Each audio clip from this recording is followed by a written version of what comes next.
Hello guys, welcome to my blog. संध्याकाळचे 5 वाजून राहिले आणि मी म्हटलं करतो मी आता थोडासा आराम. तर कायचा आला ना मला एक फोन.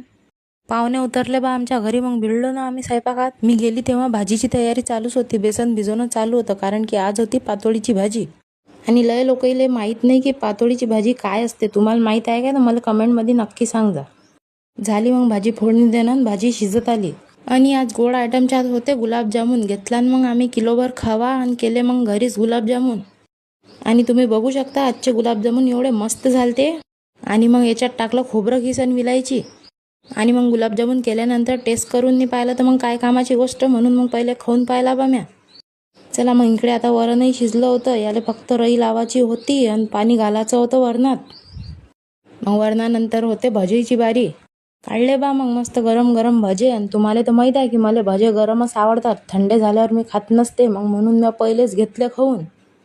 कारण की काही केल्यानंतर तिखट मीठ बरोबर आहे नाही आहे ते मीच पाहतो माझ्या घरी. चला मग आता इकडे गॅसवर चालू आहे यायचं. तिथपर्यंत मी पेटवतो आता चूल. संध्याकाळी तुळशीजवळ दिवा ठेवलाच होता. मग मी दिव्यानं चूल पेटवली ना आज. कारण की माचीस बंब पाहिली पण दिसलीच नाही. आता हा 2-2.5 पायलीचा उंडा मला एकटीला एवढ्या पोळ्या लाटा लागतात. मग म्या म्हटलं आमच्या सोनूताईले, बिचारे माझ्या एकटीचा जीव काही घेऊ नको, तू लाटून दे, मी शेकतो, लवकर तरी होईन. ऐकलं बाबा तिनं. मग बसली ते माझ्यासोबत. मग तिनं लाटून दिल्या आणि मी शेकल्या. आणि मग आम्ही अंगणातच बसलो पोळा टाकाले. आणि मग त्यात लेकराईनं आणले छोटे छोटे आंबे. मस्त तिखट आणि मीठ लवलव खाल्ले मग आम्ही. बम आंबट होते बाबा कुठचे आणले तर. आणि मग मी खायला बसली तर लेकरही आले. मावशी मलाही पाहिजे म्हणे. मग काव्याही आली. आणि आता काव्याची गंमत पा तोंड कशी करते.